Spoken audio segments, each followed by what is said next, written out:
Ça va, vous êtes là ce matin? Le cœur est là aussi? Alléluia. Voilà, ensemble, on va ouvrir la Bible dans Matthieu chapitre 6, verset 33. Les versets de la Bible que beaucoup de chrétiens connaissent. Ce sera juste un texte d'introduction.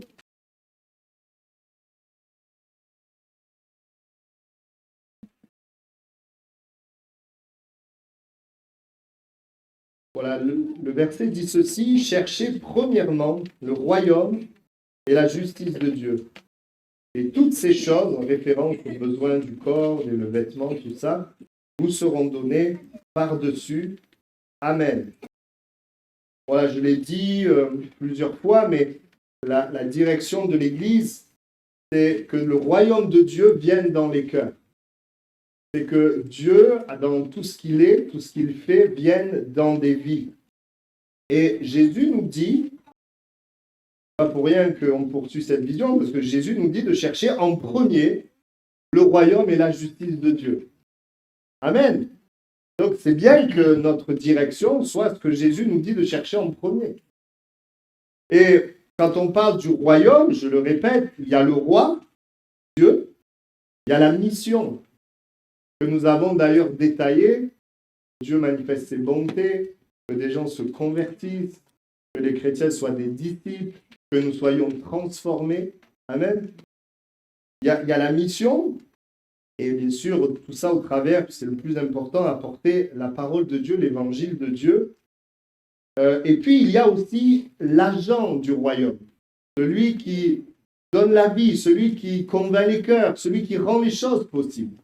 Et l'agent du royaume, c'est le Saint-Esprit. Et puis, nous le savons, vous savez, il y a un roi, il y a une mission, il y a un agent, mais vous savez, à cause de nos péchés, on ne pouvait pas vivre tout ça. Le péché nous séparait de Dieu et nous empêchait de vivre la mission, de vivre le règne de Dieu. Mais Jésus est venu. Et Jésus est présenté comment? Jésus est la porte. La porte de quoi? La porte du royaume. Donc quand je viens à Jésus, que je crois en lui, que je me repens de mes péchés, le royaume de Dieu devient une réalité. Pas seulement le ciel, parce que c'est vrai, quand nous allons mourir, nous allons vivre le royaume dans toute sa plénitude. Mais si c'était, je l'ai déjà dit, si c'était juste ça le but de Dieu, autant qu'au moment où on est sauvé, on aille directement au ciel. Mais on est toujours sur terre. Et sur terre, je ne sais pas si vous avez remarqué, ce n'est pas le royaume de Dieu. Mais la grâce de Dieu, c'est le mystère caché que Paul va révéler. Christ en nous, l'espérance de la gloire, c'est que le royaume de Dieu, il vient dans nos cœurs. Et donc, au milieu des ténèbres, on peut vivre la lumière. Au milieu de l'angoisse, on peut vivre la paix. Au milieu de la haine, on peut vivre l'amour. Et c'est le mandat de Dieu de nous amener non seulement à vivre le royaume qui nous restaure, qui nous bénit, mais ensuite à pouvoir le partager autour de nous. Pas seulement le partager en parlant, mais l'incarner, en vivant la réalité. C'est toujours plus efficace quand tu es dans l'épreuve, que tu es dans la paix et la joie, que les gens le voient, que juste dire, bon, ben Dieu donne la paix et la joie. Et puis tu te plains comme les autres. Sans juger, hein, parce qu'on est tous pareils, on a besoin d'apprendre et d'avancer. Mais la puissance de Dieu, c'est vrai, c'est les miracles, mais c'est aussi la vie au milieu de l'épreuve. Ça, c'est la puissance de Dieu. Donc Jésus est la porte. Et ce royaume, il est dans nos cœurs. Ce matin, à travers l'histoire, et c'est le titre de mon message, comment fonctionne le royaume de Dieu, à travers l'histoire d'Élie et Élisée, je voudrais qu'on comprenne un aspect du fonctionnement du royaume de Dieu, quelque chose d'important. Et je prie, c'est ma prière, que ça parle à notre vie. Alors on va lire ensemble dans le deuxième livre des rois, au chapitre 2, et nous allons lire à partir du verset 1er. Alors j'ai mis des photos pour les enfants. C'est vrai qu'il y a les enfants ce matin. Ils sont là les enfants? Ils dorment, ça y est. Voilà, tu pourras lancer la photo 1. Merci. Bon, c'est des images. Hein. Comme la Bible nous dit qu'Élisée est chauve, bon, ben, ils ont pu le mettre chauve. Hein. Comme ça, vous reconnaissez Élie et Élisée. Pas les vrais, hein, mais bon, on n'y était pas. Et ça aide les enfants à visualiser, comprendre. On va lire ensemble, puis je dirai pour la vidéo pour changer les images. Lorsque l'Éternel fit monter Élie au ciel dans un tourbillon, Élie partait de Gilgal avec Élisée. Élie dit à Élisée, reste ici, je te prie, car l'Éternel m'envoie jusqu'à Béthel. Élisée répondit, l'Éternel est vivant et ton âme est vivante, je ne te quitterai point. Et ils descendirent à Béthel. Les fils des prophètes qui étaient à Béthel sortirent vers Élisée et lui dirent, sais-tu que l'Éternel enlève aujourd'hui ton maître au-dessus de ta tête? Il répondit, je le sais aussi, taisez-vous. Élie lui dit, Élisée, reste ici, je te prie, car l'Éternel m'envoie à Jéricho. Il répondit, l'Éternel est vivant et ton âme est vivante, je ne te quitterai point. Et ils arrivèrent à Jéricho. Les fils des prophètes qui étaient à Jéricho s'approchèrent d'Élisée et lui dirent, sais-tu que l'Éternel enlève aujourd'hui ton maître au-dessus de ta tête? Et il répondit, je le sais aussi, taisez-vous. Élie lui dit, reste ici, je te prie, car l'Éternel m'envoie au Jourdain. Il répondit, l'Éternel est vivant et ton âme est vivante, je ne te quitterai point. Et ils poursuivirent tous deux leur chemin. 50 hommes d'entre les fils des prophètes arrivèrent et s'arrêtèrent à distance vis-à-vis. Et eux deux s'arrêtèrent au bord du Jourdain. Alors Élie prit son manteau, le roula et en frappa les eaux, qui se partagèrent çà et là, et ils passèrent tous deux, à sec.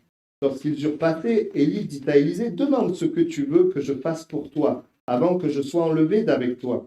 Élisée répondit, qu'il y ait sur moi, je te prie, une double portion de ton esprit. Élie dit, tu demandes une chose difficile, mais si tu me vois pendant que je serai enlevé d'avec toi, cela t'arrivera ainsi, sinon cela n'arrivera pas. Comme il continuait à marcher en parlant, voici un char de feu et des chevaux de feu les séparèrent l'un de l'autre. Et Élie monta au ciel dans un tourbillon. Élisée regardait et criait, mon père, char d'Israël et sa cavalerie, et il ne le vit plus. Saisissant alors ses vêtements, il les déchira en 2 morceaux, il releva le manteau qu'Élie avait laissé tomber. Puis il retourna et s'arrêta au bord du Jourdain. Il prit le manteau qu'Élie avait laissé tomber, il en frappa les eaux, et dit, où est l'Éternel, le Dieu d'Élie? Lui aussi il frappa les eaux, qui se partagèrent çà et là, et Élisée passa. Amen. Et à partir de là, Élisée va commencer la mission de Dieu avec la puissance de Dieu. Ça, c'est les chapitres après. Voilà, dans la photo numéro 1, Élie part de Gilgal. Et il va dire à Élisée, reste ici. Et à chaque fois, il va y avoir des lieux comme ça. Et j'aimerais partager avec vous aussi le symbolisme de ces lieux. Gilgal, dans la Bible, et juste avant l'histoire d'Élie, d'Élisée, il y a eu des événements avec le peuple de Dieu. Et ces lieux, justement, étaient le témoin de certaines choses que Dieu a fait. Et à Gilgal, c'est le lieu où il y a eu la circoncision du peuple, qui est le symbole de l'appartenance à Dieu, d'une nouvelle identité. Nous étions esclaves et nous sommes devenus fils. Et dans le Nouveau Testament, il nous est parlé de la nouvelle naissance et du fait que nous sommes passés des ténèbres à la lumière. La circoncision parle aussi, oui, la chair qui est brisée et la consécration à Dieu. Et cela représente une première étape de Dieu dans notre vie. Il nous accorde une nouvelle identité. Amen. Une étape importante. Et ici, pour revenir au texte, donc, Élie lui dit, reste ici, et il a le choix entre rester là, à Gilgal, ou suivre. Donc, Élisée a le choix entre rester là ou suivre Élie. Et il va suivre Élie. Et là, deuxième photo, Élie va lui dire, l'Éternel m'envoie donc de Gilgal à Béthel. Et l'Éternel m'envoie là-bas. Et donc, Élisée va le suivre. Et ils vont arriver tous les deux à Béthel. Béthel, dans la Bible, cela veut dire maison de Dieu. Mais c'est aussi le lieu où Jacob fuyait sa famille et il va avoir comme un rêve, Dieu va se révéler. C'est le lieu de la révélation. Et la révélation, ça va être une échelle avec des anges qui montaient et qui descendaient. Et après cela, Dieu va parler à Jacob et va dire, je vais te bénir. C'est Béthel, c'est aussi le lieu, oui, de la révélation et de la bénédiction. Et Dieu va bénir Jacob ici, donc un petit peu avant, et là aussi, bien, Élisée, qui arrive à Béthel avec Élie, il se dit certainement, je ne sais pas, il a dû se dire, il va se passer quelque chose, mais Élie lui dit, maintenant, l'Éternel m'envoie à Jéricho. Et il va lui dire, encore une fois, reste ici. Mais la différence de Gilgal, c'est qu'à Béthel, il y a des prophètes, on l'a lu au verset 3. Des prophètes qui sont là, des serviteurs de Dieu qui restent là, à Béthel. Et les serviteurs savent que Élie va être enlevé. D'ailleurs, ils disent, sais-tu que ton maître va être enlevé? Et puis Élisée va dire, oui, je le sais. Il va leur dire, taisez-vous. Et puis ensuite, Élie va dire, je pars à Jéricho. Les prophètes vont rester, mais Élisée, lui, va suivre Élie. La photo suivante, voilà, où on voit, ouais, tu peux y aller, hein, voilà, où on voit Élie en fond, Élisée là avec les prophètes. Et donc, nouvelle étape à Jéricho. Nouvelle étape à Jéricho. Jéricho, ça symbolise l'endroit des problèmes, des obstacles, des murailles. Et ça symbolise l'endroit où l'ennemi tombe par la puissance de Dieu. Ça symbolise la victoire. Une troisième étape. Tu peux mettre la photo suivante. Et encore une fois, Élie va dire à Élisée, maintenant l'Éternel m'envoie au Jourdain. Et de la même manière, eh bien, Élisée, et là encore, les prophètes sont là, comme à Bethel, ils restent là, et Élisée continue de suivre Élie. Une nouvelle mission, ils arrivent au Jourdain. Et là, au Jourdain, la Bible dit qu'il y avait aussi des prophètes qui étaient là au bord, mais Élie et Élisée vont passer de l'autre côté. Alors, on va pouvoir mettre la photo suivante. Voilà, donc ça, c'était vers Jéricho. On peut continuer. Voilà, donc avec les prophètes, on peut continuer. Voilà, on avance encore. Voilà, ils vont passer le Jourdain. Et c'est là qu'il va y avoir un événement que nous allons partager. Et après cet événement, tu peux mettre la photo suivante, on s'arrêtera là. Voilà, cet événement donc, qui va avoir lieu. Ils vont parler tous les deux. Ensuite, Élie va être enlevé. Et tu peux mettre la suivante. Voilà, il va déchirer les habits et récupérer le manteau. Et il va repasser, continuer, commencer la mission. Merci à la technique. Qu'est-ce qui s'est passé? Après cela, il va y avoir une action surnaturelle de Dieu, une mission, la mission de Dieu, de pouvoir amener le peuple d'Israël vers les voies de Dieu. Et Élie, à ce moment-là, on l'a vu, va dire à Élisée, qu'est-ce que tu veux? Et Élisée ne va pas demander forcément la réussite, ou même réussir peut-être quelque chose, peut-être une mission. Moi, je ne sais pas, si on avait demandé, vous aurez peut-être dit, je voudrais réussir mes études, je voudrais bien me marier, je voudrais être un témoin efficace, je voudrais, j'en sais rien, que voilà, il y a plein de choses. Il ne va pas demander de vaincre quelque chose, d'avoir une révélation ou une bénédiction, ou même de vivre un miracle. Non, il va demander d'avoir l'Esprit de Dieu sur lui. Une double portion de l'Esprit. Dans la Nouvelle Alliance, nous parlons de plénitude de l'Esprit. Et on voit, et c'est intéressant, que malgré les différentes étapes, le cœur d'Élisée n'était pas dans les étapes, mais le cœur d'Élisée était dans l'Esprit qui était en Élie. Et il y a quelque chose que nous allons partager ensemble. Vous savez, quand on parle du royaume, il y a toujours la mission, parce que c'est important. On est là pour un but, et le but final, c'est la gloire de Dieu. Mais par ce texte, nous comprenons que la mission ne suffit pas. La mission, elle est essentielle, mais si tu poursuis la mission, tu échoueras. Parce que la mission, seul Dieu peut l'accomplir. Et Élisée va comprendre quelque chose, il va comprendre que ce qui est important de poursuivre pour lui, eh bien, c'est l'Esprit qui est en Élie. Pour nous, les croyants, qu'est-ce qui est important de poursuivre pour que le royaume de Dieu vienne sur la terre? Eh bien, c'est l'agent du royaume. Et l'agent du royaume, c'est le Saint-Esprit. Parce que c'est lui qui peut faire réussir la mission. C'est lui qui peut guérir les malades. C'est lui qui peut guérir les cœurs brisés. C'est lui qui peut sauver les âmes et convaincre les gens dans leur cœur qu'ils ont besoin de Dieu. C'est seulement lui qui peut faire ce que l'homme ne peut pas faire, qui peut accomplir un miracle. Et si, en tant que chrétiens, nous poursuivons seulement la mission, mais que nous laissons de côté le Saint-Esprit, eh bien nous allons faire face à des échecs, et des échecs répétés. Il y a aussi ceux qui cherchent l'Esprit de Dieu et qui ont oublié la mission. peuvent chercher l'Esprit de Dieu peut-être pour se sentir bien ou peut-être pour, je ne sais pas, pour avoir des choses, être béni, avoir des révélations, toutes sortes de choses. Mais l'Esprit de Dieu est donné pour la gloire de Dieu, pour la mission, pour que Jésus soit élevé. Mais bien aimé, le fonctionnement du royaume et ce que nous devons comprendre, c'est que notre rôle, c'est pas de chercher juste la mission. Mais notre rôle, c'est de chercher la communion et le fait d'être rempli de cet esprit qui, lui, accomplira la mission au travers de nous. Et dans ce texte, on voit qu'Élisée ne s'est pas arrêté à ces lieux. Il n'a pas considéré ces lieux symboles d'action de Dieu, de choses qui se sont passées. Mais Élisée avait un but, l'esprit qui était dans la vie d'Élie. Et nous pouvons être des croyants qui s'arrêtons à notre identité. Alléluia, j'ai une nouvelle identité en Christ, c'est formidable. Mais si tu t'arrêtes là, tu verras que ça ne suffira pas.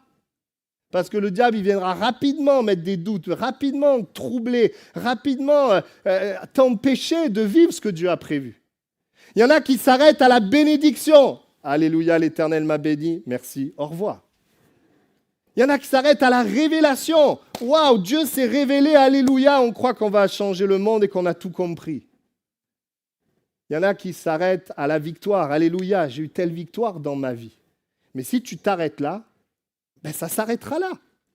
Parce qu'il y a pour nous et pour le peuple de Dieu un appel à la communion. La Bible dit que nous ne portons pas beaucoup de fruits en essayant de faire la mission, mais nous portons beaucoup de fruits en demeurant en lui. Amen.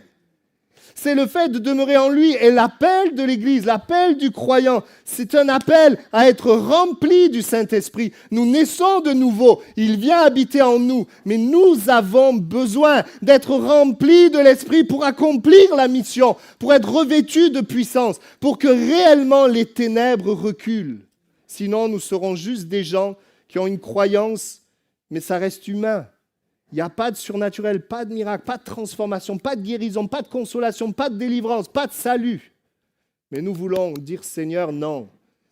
L'évangile, la Bible dit dans le Nouveau Testament, doit être accompagné de signes et de prodiges. Pas pour impressionner, mais tout simplement pour que les gens croient dans le message et qu'ils puissent être transformés.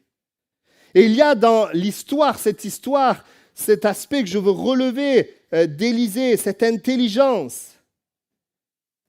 Il s'est centré sur l'esprit et il a pu accomplir la mission. Vous savez qu'Élie a fait 7 miracles. Élisée, lui, en a fait 14, le double.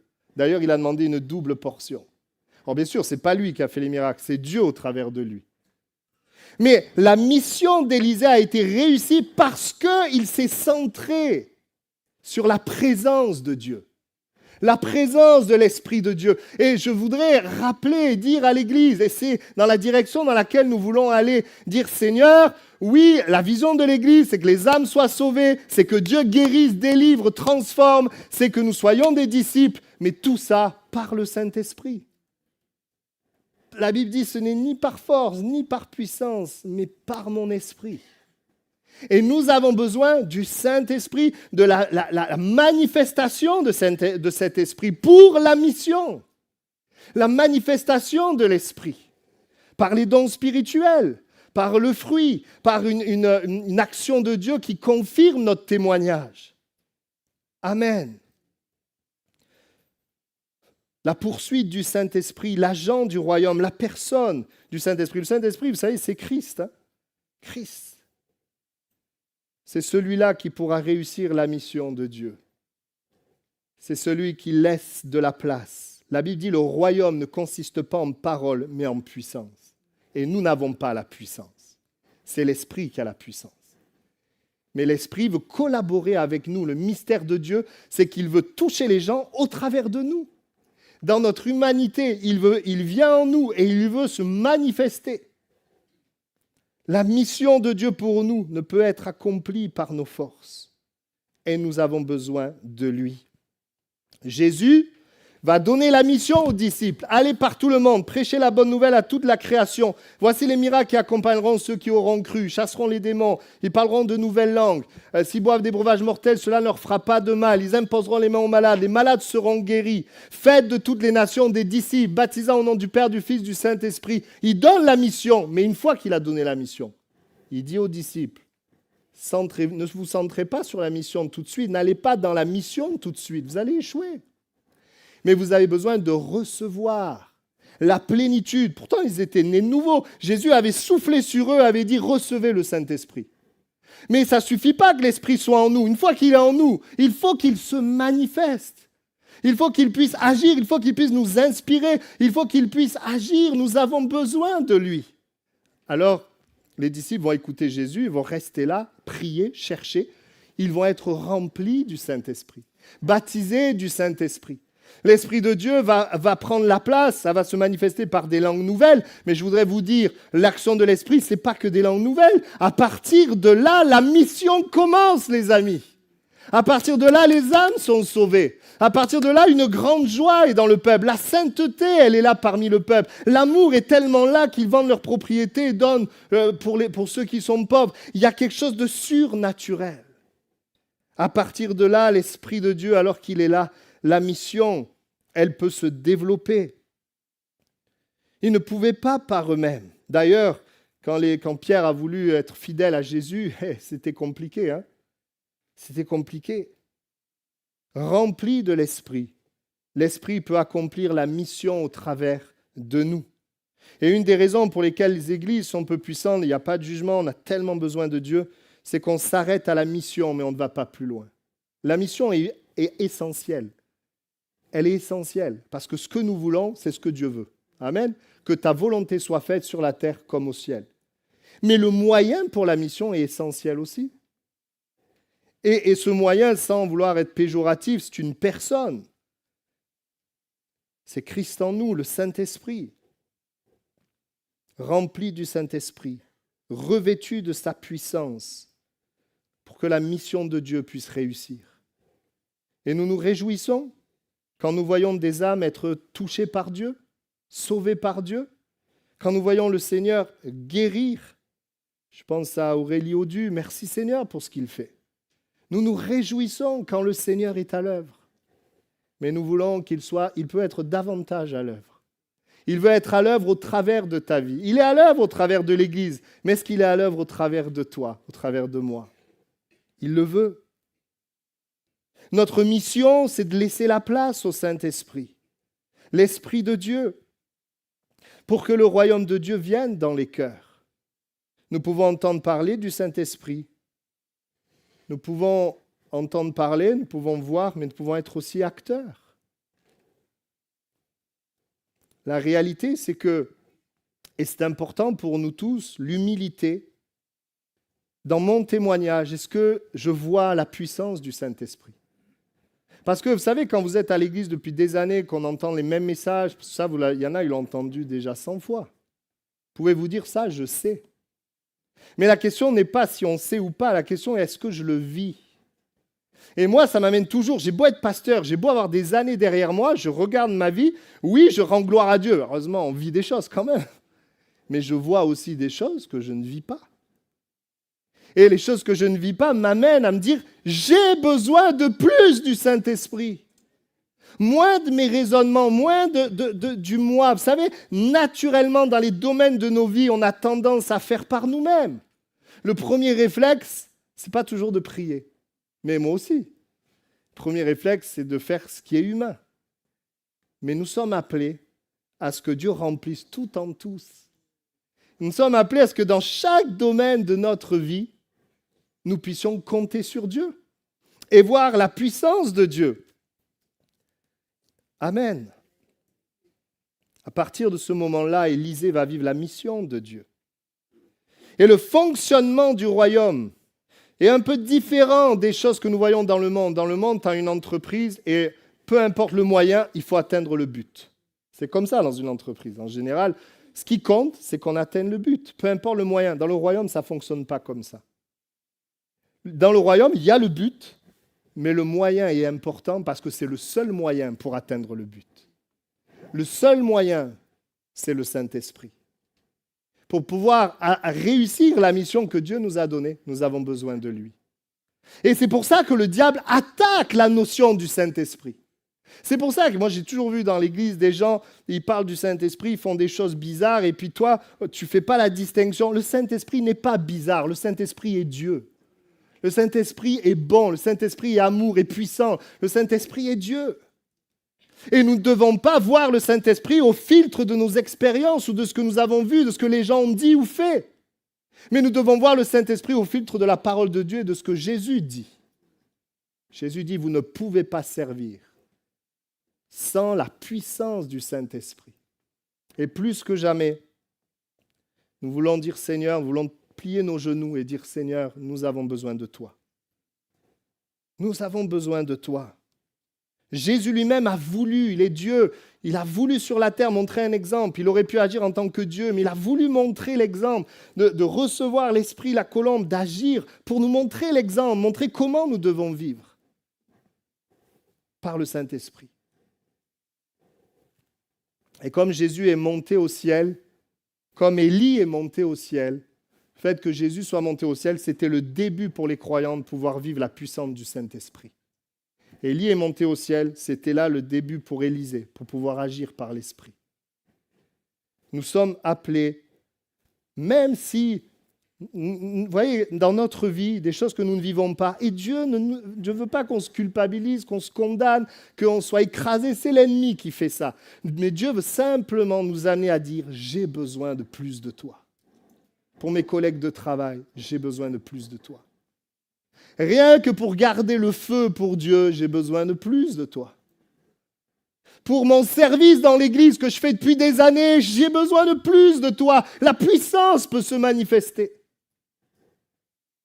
Dans ma famille, j'ai besoin de plus de toi. J'ai déjà tout fait. Je ne sais plus s'il faut parler ou pas parler. J'ai besoin de toi. Amen. Beaucoup se trompent et poursuivent la mission avant l'agent du royaume. Et c'est là où il y a l'échec, la mort. Mais Dieu fait bien les choses. Quand tu poursuis la mission sans l'agent du royaume, tu vis une forme de mort qui t'amène vers l'agent du royaume. Tu vis peu de puissance, frustration, lutte. Je l'ai déjà raconté pendant 7 ans de ma vie chrétienne. Je parlais de Jésus, j'ai vu personne se convertir. Mais pendant ce temps, il y a un processus de mort qui prenait place en moi. J'ai mieux compris que vraiment, je ne pourrais pas faire l'œuvre de Dieu. Et c'est là où tu as besoin du Saint-Esprit, où tu laisses la place, où tu dépends, où tu crois. Le Saint-Esprit n'est pas loin. Le Saint-Esprit, il est en toi, mais il veut se manifester. En tout cas, si tu as reçu Jésus comme Seigneur et Sauveur, il est en toi. Et si tu ne l'as pas reçu, il est là dans ce lieu pour te convaincre, pour que tu sois changé, transformé, que ta vie change. Mais voyez, voici le fonctionnement du royaume, voici la clé, voici ce que le Seigneur a mis sur mon cœur. Ta poursuite doit être l'agent du royaume. Le Saint-Esprit, la présence de Dieu, pas juste sa présence, mais cette manifestation. Et là, je ne parle pas forcément que quand tu pries, il faut que tu cherches à ressentir quelque chose. Je ne parle pas de ça. Mais je parle de chercher sa présence, d'être dans la foi. Il y a des choses, parfois, on parle, etc., on essaye, on fait ce qu'on peut. Mais voyez, Dieu nous appelle, par exemple, à intercéder en langue, en esprit. Et là, quand l'esprit commence à te parler, te dire des choses ou faire des choses, là, ça marche. Quand c'est toi qui fais, ça ne marche pas. Mais quand c'est lui qui fait, ça marche. Mais pour en arriver là, il faut qu'on lui laisse de la place.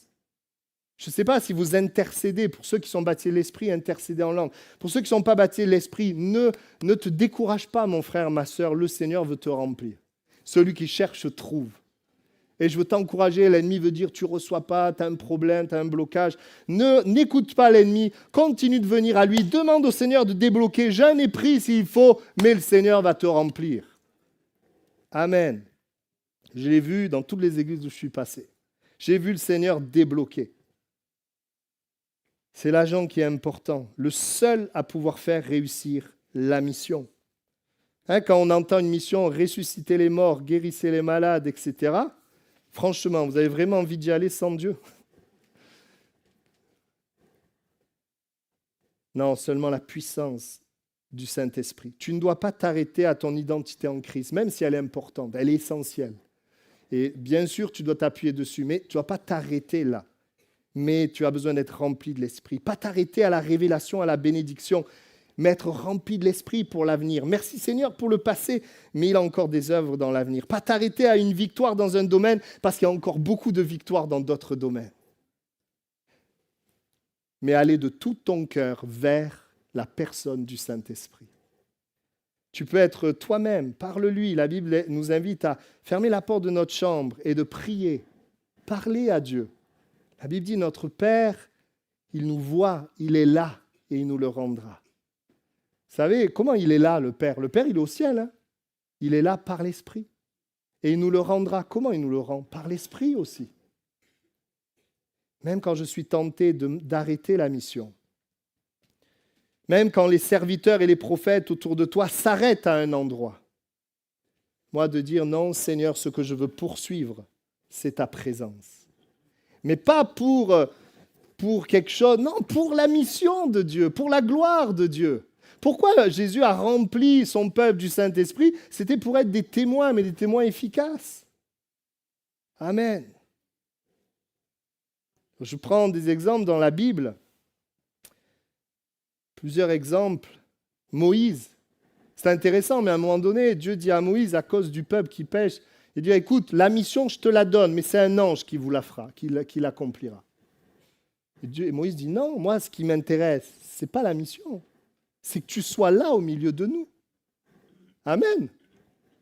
Ah oui, Dieu, il pouvait envoyer un ange, les amener dans la mission, mais à cause du péché, il dit, je vous laisse, je suis Dieu, j'ai promis, je fais la promesse.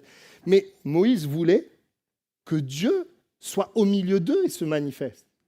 Pourquoi David, on parle de lui comme un grand roi en Israël, malgré ce qu'il a fait quand même, il a fait des choses graves. Vous savez pourquoi? Parce que David, il avait une considération qui est remarquable dans l'Ancien Testament pour la présence de Dieu. Pourquoi les psaumes, ça nous fait du bien? Parce que c'est quelqu'un qui vit les mêmes galères que toi, mais en poursuivant le bon berger, la présence de Dieu. Les 12 disciples, regardez, c'est très intéressant, mais les 12 disciples, ils n'ont même pas compris la mission de Jésus. Ils ont suivi Jésus, mais ils n'ont pas compris la mission. Certains, ils croyaient que Jésus venait amener un règne sur l'Empire romain. Mais en fait, pourquoi les disciples ont réussi? Parce que les disciples, ils ont suivi Jésus. C'était la présence de Jésus. Et parce qu'ils ont suivi la présence de Jésus, Jésus les a amenés dans la mission de Dieu. Les a éclairés. Si en tant que chrétien, tu as juste la mission, tu échoueras. Si moi, en tant que pasteur, j'ai juste la mission, j'échouerai. C'est mieux d'avoir la mission que rien du tout. Là, tu pars n'importe où sinon. Mais nous avons besoin de sa présence. Le revêtement de puissance. Amen. Et chercher en premier le royaume de Dieu, c'est la mission de Dieu, mais c'est aussi l'agent qui nous permet de réussir la mission. Dans tout ce processus où Élisée poursuit Élie, seul, je voudrais aussi attirer votre attention, il arrive à chaque fois dans des lieux où il ne se passe rien. Nous, on lit ça comme ça, on fait une petite promenade là, dans la Bible, mais en fait, ça devait être frustrant. Moi, je suis sûr qu'il s'attendait à quelque chose. Est-ce que ce n'est pas vrai que parfois dans nos vies, on poursuit et puis on est déçu? Ce qui s'est passé dans le passé, là, ça ne se passe plus. Là, je vous ai donné tout le symbole de ces lieux, de tout ce que Dieu a fait dans le passé. Mais là, à chaque fois qu'il allait dans ces lieux, il ne s'est rien passé. Hein. Mais malgré le fait qu'il ne se passe rien, malgré le fait qu'il ne perd pas de vue ce qu'il veut, c'est l'Esprit de Dieu qui est en Élie. Et je voudrais t'encourager. Peut-être que tu es découragé. Peut-être que tu es écrasé. Peut-être que c'est difficile. Vous savez, la présence de l'Esprit, l'onction de l'Esprit, c'est le symbole de l'huile. On parle de l'huile d'onction. Mais vous savez, l'huile, ça vient de quoi? Ça vient des olives écrasées. Et quand, parfois, il y a ce processus de mort, si de cette mort, tu cherches Dieu, si à partir de cette mort, au lieu de te décourager et envoyer tout bouler, tu viens vers Dieu, de là viendra cette huile. Cette manifestation de la présence de Dieu. C'est pas, souvent quelqu'un disait ceci, c'est pas qu'on a vraiment besoin de plus de l'Esprit, mais on a besoin de moins de nous-mêmes. En fait, souvent, l'Esprit, il est là, il veut nous remplir, mais c'est parce qu'on est déjà rempli qu'on n'arrive pas à être rempli. Moi, j'ai vu dans des réunions, une même réunion, où le Seigneur est présent, agissant, où c'est palpable, des gens être visités, transformés, Dieu parle, et l'autre à côté, il ne se passe rien. Parce que c'est lié aussi à ce qui se passe dans mon cœur. Et c'est vrai qu'avec le nombre d'années de vie chrétienne, il y a un risque de se dire, moi je sais déjà, je connais, oh non, encore un message sur le Saint-Esprit, ça je sais déjà. Mais moi, ce qui est important pour moi, c'est aujourd'hui, en 2026, il y a des collègues de travail, il y a des besoins ici dans l'Église, il y a toutes sortes de choses. Aujourd'hui, qu'est-ce que nous voulons ? Nous voulons le chercher pour que la mission soit accomplie. Peu importe ce que je sais, ce que je connais. Moi, ça m'a fait drôle parce que je me suis rendu compte, ça fait après 20 ans que je suis dans le service de Dieu, je me suis rendu compte que, au départ, oui, je dépendais beaucoup de Dieu, etc. Et puis aujourd'hui, je me dis, mince, en fait, j'ai toujours, là, je prêchais au rassemblement régional de jeunes, je ne peux pas dire, je me repose, super, je sais prêcher, je sais, voilà. Non, j'ai toujours ce sentiment que j'ai besoin de Dieu. Alors, pas d'angoisse ou quoi, parce que je sais qu'il est là. Mais de dire, mais Seigneur, j'ai besoin de toi. Et moi, je sais prêcher, mais je ne sais pas guérir les gens. Je ne sais pas délivrer, je ne sais pas sauver. Je ne peux pas faire ça. Et même si je sais prêcher, si tu n'es pas là, ma prédication, c'est creux. Un coup d'épée dans l'eau. Eh oui, avec Dieu, plus tu vas dans le temps et plus tu as besoin de Dieu. Tu ressens ton besoin. Mais c'est aussi là que tu peux être plus en lui, enraciné en lui, dépendre de lui. Je n'ai pas encore terminé, mais je vais terminer. C'est la première fois. On a besoin de lui. On a besoin du Saint-Esprit. Comment pouvons-nous vivre cela ? La Bible dit, Galates 5, 25, que l'affection de l'Esprit, alors ça c'est pas Galates 5, c'est Romains 8, 6, l'affection de l'Esprit c'est la vie et la paix. Et Galates 5, 25 nous dit de vivre par l'Esprit. Qu'est-ce que le Seigneur veut faire en nous ? Nous amener à nous affectionner à sa présence, à l'Esprit de Dieu. Mais aussi à nous attendre à la manifestation de l'Esprit de Dieu selon la parole de Dieu. Mais la Bible nous dit, Galates 5, 25, vivez par l'Esprit, c'est-à-dire ayant une communion et qu'il puisse agir au travers de nous. Pas juste par notre intelligence, tout passe par notre intelligence, voilà, on comprend, on agit par l'intelligence, mais où on dit, Seigneur, dans ta présence, j'ai besoin de ton esprit qui m'éclaire, qui parle, qui donne la vie, j'ai besoin de ça. Parce que quand tu lis la Bible, ça produit la vie en toi. Et puis, la Bible dit aussi de marcher selon l'esprit. Ça veut dire, une fois que tu perçois sa présence et qu'il te parle, que tu l'écoutes. Ça, c'est notre défi. Comment vivre cela ? Et je termine de manière pratique avec quelques points. Ce n'est pas parce que quelqu'un parle tout le temps de l'esprit qu'il vit l'esprit. Mais la Bible dit qu'on reconnaît un arbre à son fruit. Si quelqu'un vraiment vit les choses de l'esprit, d'abord, il n'amènera pas l'attention sur lui, parce que l'esprit amène l'attention sur Jésus. Mais il y aura un fruit quand il parlera. Pas tout le temps, parce qu'on est humain, mais quand il parlera, les gens seront convaincus. Quand il apportera un témoignage, quelque chose se passera. Je le répète, quand on témoigne ici de ce que Jésus a fait, tu as besoin que de deux choses, de te rappeler ce qui s'est passé dans ta vie et de croire en lui pour qu'il touche les gens. C'est tout. Tu n'as pas besoin de faire quelque chose d'extraordinaire pour qu'à la fin, les gens se disent intellectuellement « Waouh, quel témoignage !» On s'en fiche en fait. Mais que le cœur soit touché, que la personne qui écoute dise « Mais si, mais ce que Dieu a fait pour lui, mais c'est réel, il peut le faire pour moi. » C'est ça en fait. Est-ce que vous êtes prêts à témoigner ? Pas trop de amen. Comment vivre cela ? Eh bien, il faut la souffrance du manque. La souffrance du manque de Dieu dans la mission de Dieu. Il faut ressentir une souffrance, dire « mais j'ai besoin de plus ». Et puis, même la souffrance du manque dans les domaines de notre vie. Seigneur, j'ai besoin de plus dans ma famille, plus au travail. J'ai besoin de plus. Et puis, le cœur, un cœur qui a soif. Comme Élisée avait soif. Et vous savez, quand vous avez soif, vous ne vous arrêtez pas aux choses qui sont là. Si tu as soif, tu vas tout faire pour boire. Ça devient une priorité. Parce que si tu ne bois pas, tu meurs. Enfin, au bout de 3 jours, un peu plus. Tu as soif. Comment vivre cela ? La dépendance et la foi. Je dépends de lui, je sens que j'ai besoin de lui, mais je crois en lui, je place ma foi en lui.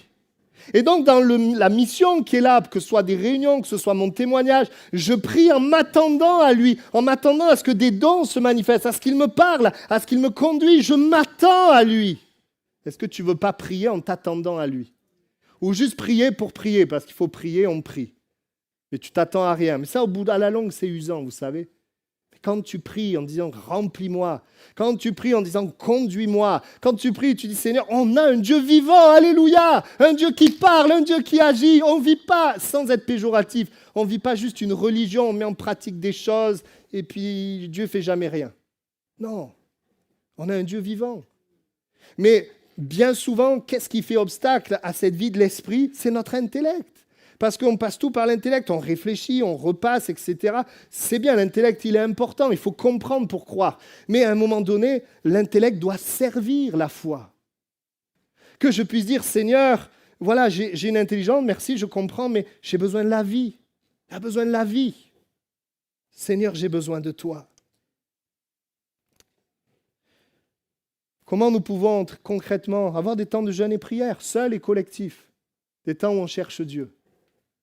Seigneur, on s'approche de toi, on a soif de toi. Ce qui se passe dans le cœur est prioritaire. C'est aucune méthode qui peut nous donner ça. D'abord dans le cœur, une faim, une soif. Et on prie pour que le Saint-Esprit travaille nos cœurs. Et je prie pour que nous soyons une église qui ne dise pas « je sais », mais qui dit « j'ai besoin et je vais voir la gloire de Dieu ». Des temps de communion personnelle, des temps dans la louange, temps de prière en langue, prière en esprit, prière en français, mais prière en esprit. Parce qu'en français, on est vite limité. L'humilité, laisser la place et dire « Seigneur, pour cette mission, j'ai besoin de toi ». Ainsi, voici ce que Dieu fait, il nous fait naître d'en haut, naître de nouveau. Il nous baptise de l'Esprit, il nous remplit de l'Esprit, il nous renouvelle de l'Esprit pour que nous vivions les dons de l'Esprit, le fruit de l'Esprit, l'éclairage de Dieu, la puissance dans le témoignage, le renouvellement de la passion de Dieu, les bontés de Dieu. La transformation profonde, l'amour qui comble la solitude, la force de Dieu face au péché, la sagesse pour notre travail et nos enfants, une paix durable malgré les circonstances. Tout ça, c'est par l'Esprit de Dieu. Et s'il te manque de ça, ne cherche pas ça par ton intelligence et tes forces. Cherche l'agent du royaume. Et si nous allons dans cette direction, nous verrons la gloire de Dieu pour le salut des âmes, pour que les gens connaissent l'amour de Dieu. Je vais inviter le groupe de louanges à revenir. Et juste avant de prier, je voudrais juste rappeler, donner des témoignages. Je me souviens de ce bébé, Grâce, elle faisait 900 grammes. Je suis allé la visiter à Purpan, dans une couveuse. Son pronostic vital était engagé. Les reins ne fonctionnaient plus. Et si elle restait comme ça, elle mourrait. Les médecins ne pouvaient plus rien faire. Le soir, les parents ont prié. Et là, dans ce moment où ils étaient en train de prier, la présence du Saint-Esprit est devenue palpable. Ils sont priés, ils ont cherché. Et l'Esprit de Dieu qui était là, eh bien, a réconforté leur cœur. Et le Seigneur a visité cet enfant. Les reins se sont mis à fonctionner à nouveau. Elle a pu sortir de là, elle a pu grandir. Le Saint-Esprit agissait, mais c'était un couple qui a dit, Seigneur, dans cette situation, on va se tourner vers toi. On avait un frère, pendant 1 an, il venait avec une béquille, il avait un problème, Esteban. Et puis, dans un temps de jeûne et prière de l'Église, au bout du 3e jour, l'Esprit de Dieu a visité, quand l'Église était en train de chercher l'Esprit, chercher l'agent du royaume, chercher la présence de Dieu, alors que nous étions là, l'Esprit de Dieu a visité, il s'est approché devant, même pas pour prier pour la guérison, mais pour plus de Dieu, plus de l'Esprit de Dieu. Et là, le Seigneur l'a visité. Le mardi qui suivait, on avait une réunion, il est venu à la réunion sans les béquilles. On a tous fait les yeux comme ça, parce que nous, ça faisait 1 an qu'on le voyait avec les béquilles. On avait déjà prié pour lui, on avait déjà fait toutes sortes de choses. Mais dans la présence de Dieu, dans ce moment où je m'arrête et je cherche le Saint-Esprit, dans ce moment où Élisée poursuit l'Esprit, là, les choses ont commencé à se débloquer. Et l'Esprit à qui nous avons laissé la place a agi. Et il a été guéri. Combien de consolations dans le deuil j'ai pu voir par le Saint-Esprit. Je pense à cette personne aussi qui a eu de la victoire sur la boulimie. Combien de personnes ont été éclairées par Dieu, conduites par Dieu, délivrées. Combien on a vu aussi des âmes venir à Christ, alors que notre poursuite, c'est sa présence, c'est lui. Amen. Et ce matin, je voudrais prier et faire un appel pour chacun de nous. Je voudrais faire un appel pour que nous puissions comprendre le fonctionnement du royaume de Dieu. Oui, nous sommes là dans une mission, mais cette mission n'est pas humaine. Cette mission ne peut être accomplie que par Dieu lui-même au travers de nous. Y a-t-il ce matin des hommes et des femmes qui disent « Seigneur, malgré tout ce que je connais de toi », c'est pour ça que quand on est pasteur, il n'y a pas vraiment de retraite, parce qu'on continue de servir Dieu, on continue d'avoir besoin de Dieu. Bien sûr, il y a des choses qui changent. Mais dire « Seigneur, aujourd'hui, je veux plus du Saint-Esprit ». Je comprends qu'Élisée, c'est pas arrêté à Gilgal, à Bethel, à Jéricho, même au Jourdain, mais il allait vers la présence même de Dieu. Est-ce qu'il y a une église, des hommes et des femmes qui disent « Seigneur, je veux poursuivre la présence de Christ, le Saint-Esprit ». Est-ce que tu es prêt à laisser plus de place? Si tu lui laisses plus de place, nous verrons dans l'église des choses que nous n'avons pas encore vues. Mais si tu continues ta mission en le laissant de côté, tu connaîtras bien tout l'échec de l'humain. L'échec de l'humain. Je crois que c'est ce qu'on veut ensemble. Amen.